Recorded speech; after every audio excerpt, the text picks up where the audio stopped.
dili ko mabasa diya sa balang kasulatan. Musa ipatinaw sa tension garon, di ta maglangan kay langan naman taraan atong paminawon ang unang magtitima. Ipamatuod niya ang matuod nga simbahan nga mao ang Iglesia Katolika nga din tinukod mismo sa tuminaw. Okay? Okay, daghang salamat og maayong hapon kanatong tanan mga katawhan ko diha ni Cristo dinhi sa Barangay Lumbia. So ani ana usab ang mga grupo sa Catholic Faith Defender inubandaan sa among mga kaubanan nga mga karaan ug mga batan-on. So daghang salamat sa atong Ginoo nga nakanhi gapon may karon nga adlaw. So mga igsoon, ang tema nga akong isangyaw karon sa inyong atubangan mao ang matuod nga iglesia. Kung sa English mao kining that true church. So kung dunay tinuod nga simbahan mga igsoon, doon na usab mga piki nga simbahan ug dili na kini katingala tungod kay gitagna na kining daan sumala sa Biblia naa sa Mateo 24 ngadtos 24 nga mutungha ang mga mini nga propeta.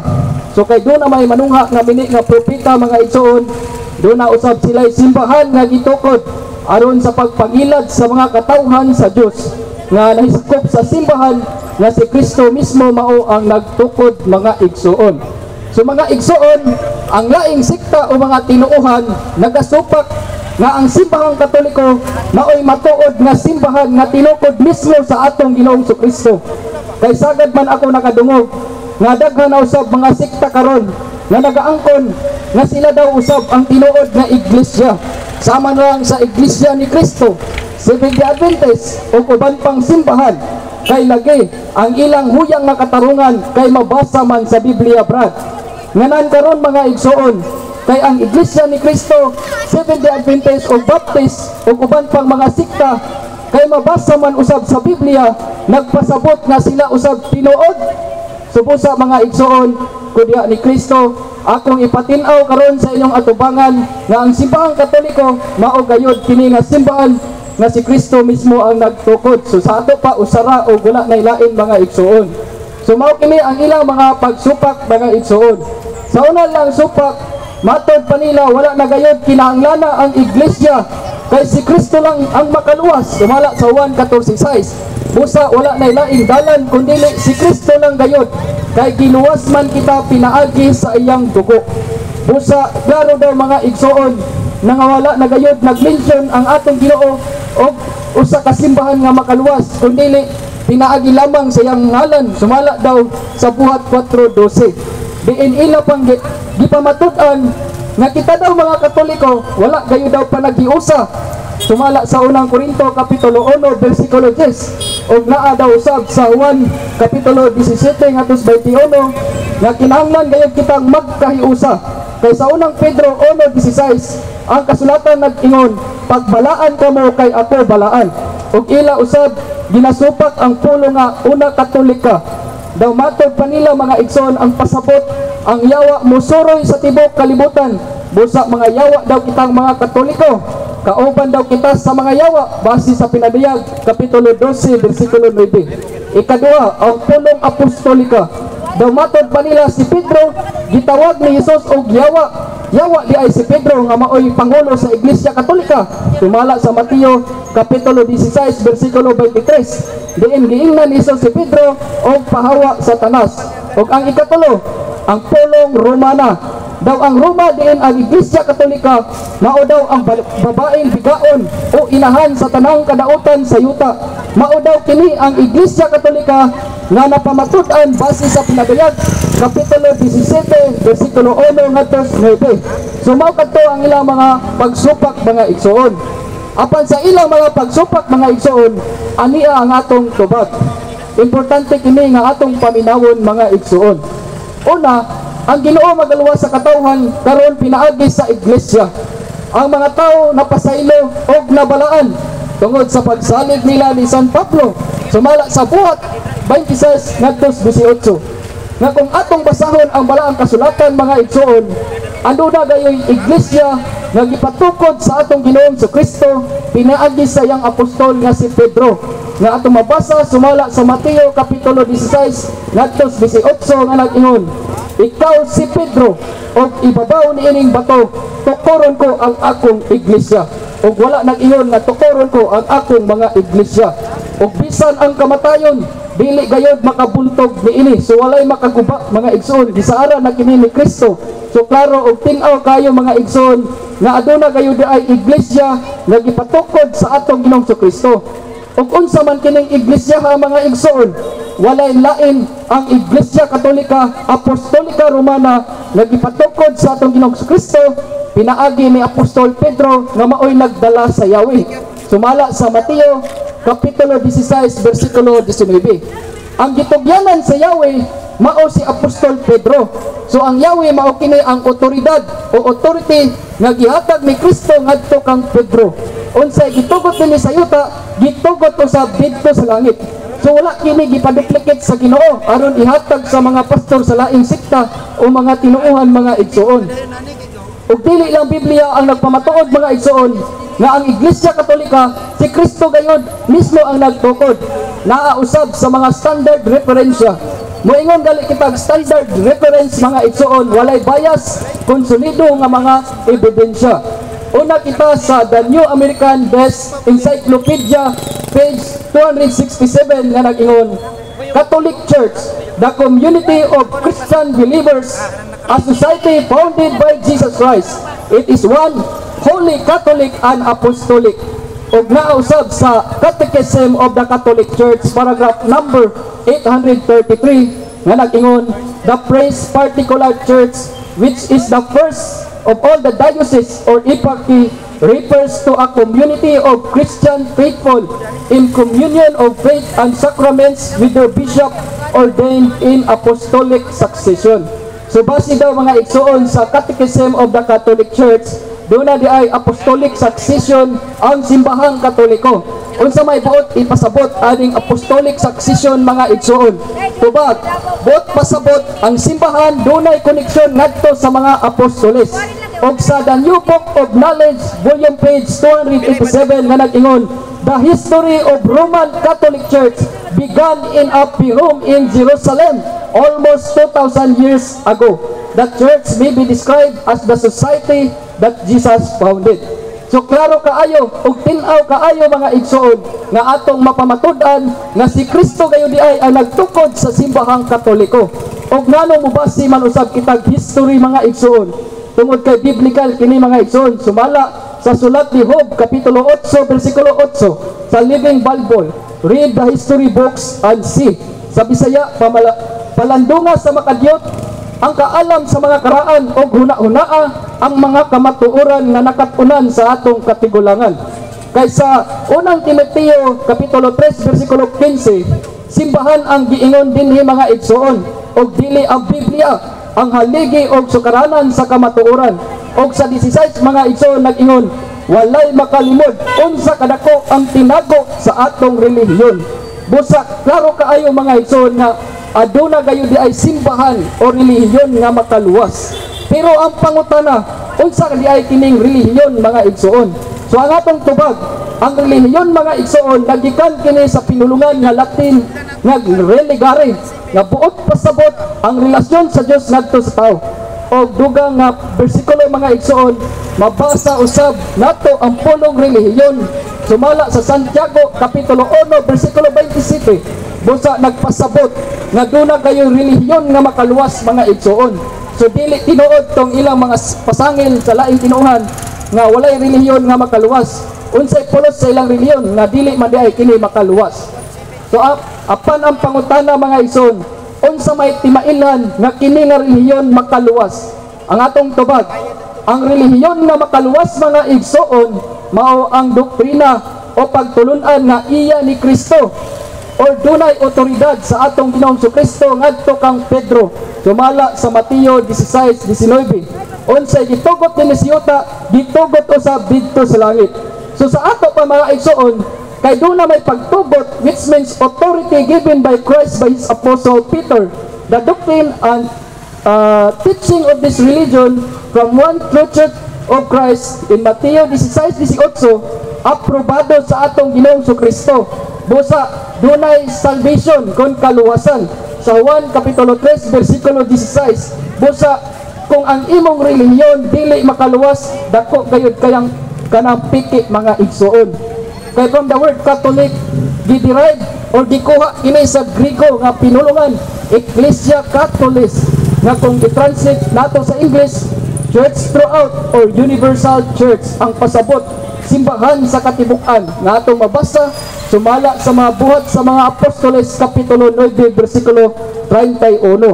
Og ang atong tubag mga igsoon sa maong supak nga ang simbahang Katoliko walay panaghiusa matod pa sa laing sekta, mga igsoon atong ibutang sa atong hunahuna nga dili tinuod kung bakag gayud ang ilang mga pasangil. Kay ang simbahang Katoliko aduna gayoy panaghiusa o panagkauban sumala sa buhat Kapitulo 2 versikulo 44. Og ato pagayong mapamatud-an mga igsoon ang word na hiusa sa buhat Kapitulo 2 versikulo 46. Mabasa gayud dinhi ang punong hiusa.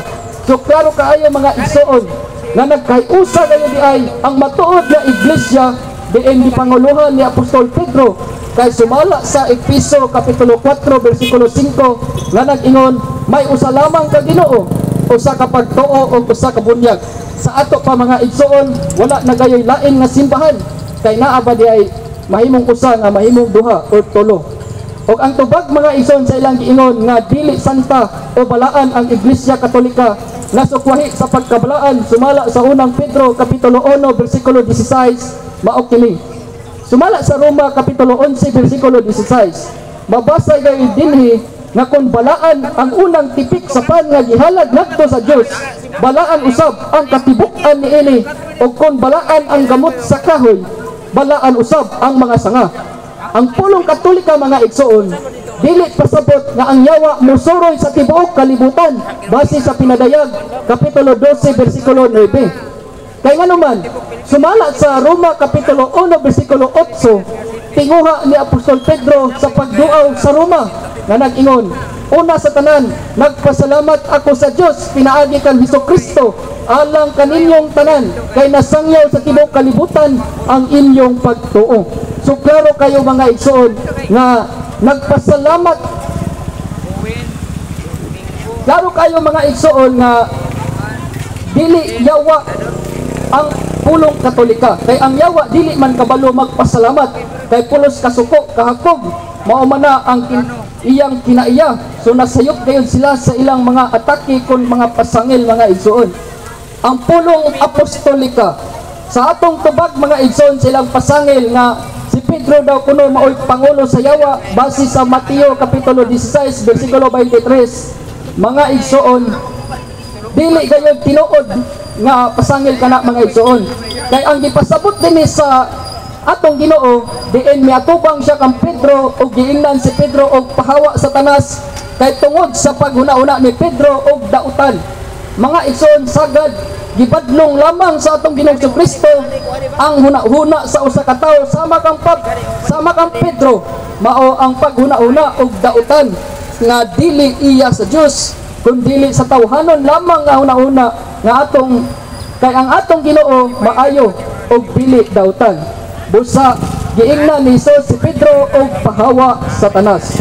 Apan ang dakong pangutana, nganong duna kitay apostolic succession sa simbahang Katoliko? Tungod kay sa mga taga-Efeso Kapitulo 2 versikulo 20, nagsulti dinhi nga gitukod kamo diha sa sukaranan nga gipahimutang sa mga apostoles og sa mga propeta, ug ang bato nga gisukaranan mao si Kristo Jesus. So klaro nga mabasa kayo dinhi ang pagpahimutang sa mga apostoles kon apostolika. So doon na di ay apostolic succession o koneksyon ang atong simbahang Katoliko. Og ang pulong Romana mga igsoon, daw ang Iglesia Katolika mao daw ang babaeng bigaon sumala sa Pinadayag Kapitulo 17 uno nga to sa 9. So mao kini ang atong tubag mga igsoon. Sa Roma 16:16, dunay Iglesia ni Kristo nga gihisgotan dinhi mga igsoon. Kung sabi na siya simbahan ni Kristo, ang pangutana, mao ba kini ang Iglesia ni Kristo kung INC nga gitukod lamang sa usa ka tawo nga ang founder si Felix Manalo? Tubag, Dili gayud mga igsoon. Kay nga naman dili man si Kristo ang founder kundi si Felix Manalo. Og unsay pruweba nga dili kini ay insi nga simbahan. Tungod kay wala kini nagikan dito sa Roma. Pero ang simbahang Katoliko nagikan gayud sa Roma. Asa man kini mabasa mga igsoon, naa sa Buhat kapitulo 23 bersikulo 11. Miingon ang Ginoo kang Pablo, ayaw kahadlok, ingon nga nagsaksi ka kanako dinhi sa Jerusalem, musaksi ka usab kanako dito sa Roma. So tanawa ra mga igsoon, do na gayon di ay mabasa nga ang simbahan sa atong Ginoo nagikan gayon sa Roma. Mao nang gitawag kini Roma na.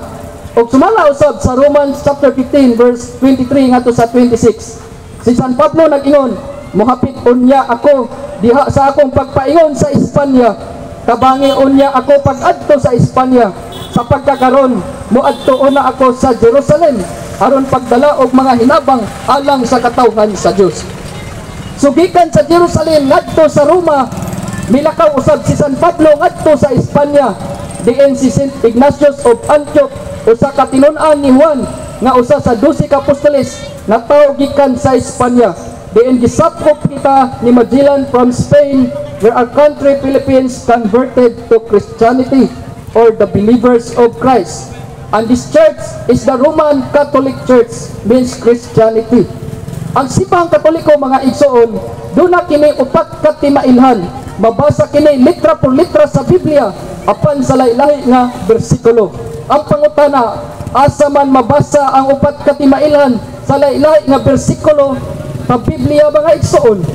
Ang atong tubag, una, 1, kun usa og wala nay lain, mabasa kini sa mga taga-Epeso kapitulo 4 ngadto sa 6 nga nag-ingon may usa lamang ka Dios og usa ka espiritu.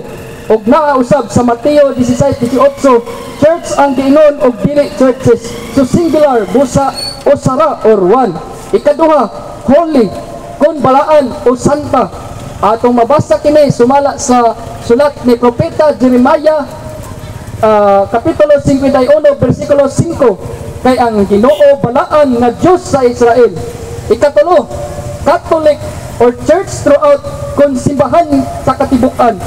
Asa man kini mabasa ngayon mga igsoon, naa sa Buhat sa mga Apostoles kapitulo 9 bersikulo 31 og naa usab sa Mateo kapitulo 28 ngadto sa 19. Ikaupat, apostolic kon apostolika, naa mabasa sa mga taga-Epeso kapitulo 2 bersikulo 20. So naa gayon di ay mabasa mga igsoon. So ang follow-up nga pangutana, doon na ba'y mabasa sa Biblia nga ang simbahan sa atong Ginoo nga gipatukod sa Mateo 16:18 butangan og mga ilhanan kon timaan? So ang tubag, naa kaayo mga igsoon. Asa mabasa naa sa sulat ni propeta Jeremias kapitulo 31 bersikulo 21 nga butangan og ilhanan og mga timaan ang dalan. Pangitaa pag-usab ang dalan nga imong giagian sa dihang mibiya ikaw.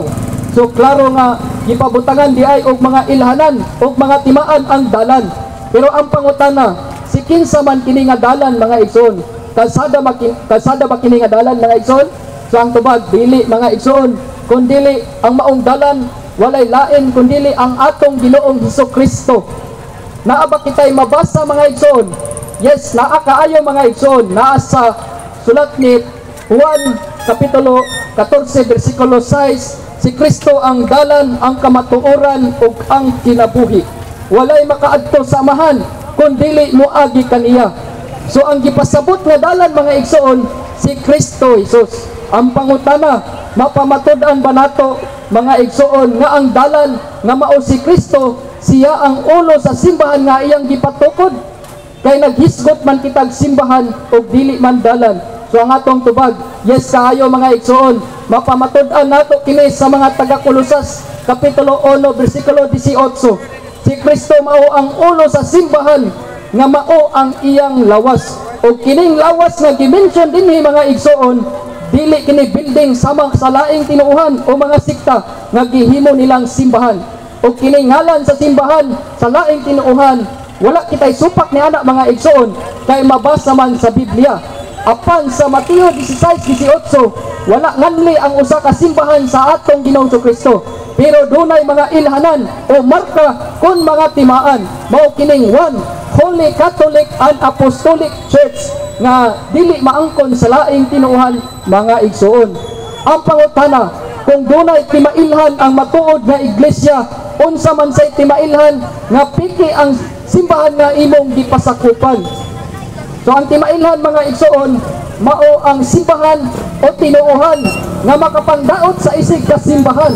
Kay matod pa ni San Pablo sa iyang katapusan sugo, sumala sa Romans chapter 16 verse 17 nato sa 18, nga nag-ingon, magbantay kamo o maglikay kamo niadto mga tao nga mubahin-bahin kaninyo o musamok pinaagi sa pagsupak sa pagtulunan nga inyong nadawat. Kay sa unang Timoteo kapitulo 6 bersikulo 5 ngadto 6, musangpot usab kini sa walay hunong nga panaglalis sa mga tao nga dili makasabot o wala magbaton sa kamatuoran. Nagdahom sila nga ang relihiyon o sa kapaagi sa pagpadato. O siking saman kini sila, mga igsoon, mao kini sila ang mga pastor sa laing tinuhan nga sila'y kailanmay walang kabusugan, at ang mga ito ay mga pastor na hindi nakakaunawa. Asa man kini mabasa, mga igsoon, sa Biblia, naa sa sulat ni Propeta Isaiah kapitulo 56 nato sa 11. So naa di ay mga igsoon, pastor ang giingon dinhi nga dili makasabot. So mao nga ang simbahan nga nagbuhat og kagalingong doktrina ug walay koneksyon ngadto sa mga apostoles, nagbuhat sila sa tawhanon lamang nga balaod o pagtamod sa sugo sa tao. Sumala sa sulat ni Propeta Isaiah kapitulo 29 ngadto sa 13. O kining mga tawhana, matod pa ni San Pablo, may gugmaon sa ilang kaugalingon o wala nagkinabuhi nga balaan na atong mabasa sumala sa ikaduhang Timoteo kapitulo 3 versikulo 2. Ang mga tao maghuna-una lamang sa ilang kaugalingon o sa kwarta o dili balaan. Busa sumala sa Mateo kapitulo 24 ngadto 24, nahitabo gayud ang panagna nga mutungha ang mga mili nga Mesiya o mga propeta. Example ni ini, si pastor nga nagpaila nga siya kuno appointed son of God. Kabalo na mo anak, mga igsoon, kung sintinsa ni siya. Siya nagpaila. Kini siya o mga propeta usab nga apila ni ini ang mga nagpaila nga propeta nga gibawalan kita sa pagkaon sa baboy. Bisan dili man kita mga Hudiyo, Kristiyanos man kita, mga igsoon. So kabalo na mo ni anak kung unsa ang iyang simbahan. O sa sumpay, bubuhat sila milagro o katingalahan aron sa pagpasilaag sa mga pinilik sa Dios kon mahimo. O sa unang Timoteo kapitulo 1 versikulo 3 ngadto 4, mao ang pagpanudlo og sayop nga mga pagtulunan nga makahatag og panaglantugi buot pasabot mo kining debate. Og sumala sa unang Timoteo kapitulo 1 versikulo 7, buot silang mahimong mga magtutudlo sa balaod sa Dios, apan wala sila makasabot sa ilang gipamulong na ilang gipanugon. So ang katapusan nga pangutana, mga igsoon, nganong daghan man masuko sa simbahang Katoliko? So ang atong tubag kay sumala sa Mateo kapitulo 10 versikulo 22 nga nag-ingon, dumtan kamo sa tanan tungod kanako. Nganong dumtan man, mga igsoon? Tungod kay ang simbahang Katoliko tinukod mismo sa atong Ginoong Kristo nga mao ang iyang lawas. Sumala sa Kolosas 1:18, si Kristo mao ang ulo sa simbahan ug ang simbahan mao ang iyang lawas. So kung ang imong simbahan nga gipasakupan karon, mga igsoon, dili dulumtanan, aw siguro piki kana nga simbahan, mga igsoon. So mao lang kini akong gamay nga pagpatin-aw, mga igsoon, may tungod sa matuod nga iglesia ug dinhi lang utaman, mga igsoon, ug daghang salamat kay doon na pay daghan nga mopaambit. Okay, salamat igsoon sa imong pagpatinaw sa matuod nga simbahan. Tinuod gyud ang Katoliko kung tinuod nga simbahan nga tinukod sa atong Ginoo. Kay ug atong gisgutan kining Mateo 16, wa may lain nga makaklaim nini kun dili ang Katoliko lamang. Kay duha lang ka karakter ang niya sa Mateo 16, si San Pedro lang o atong Ginoo.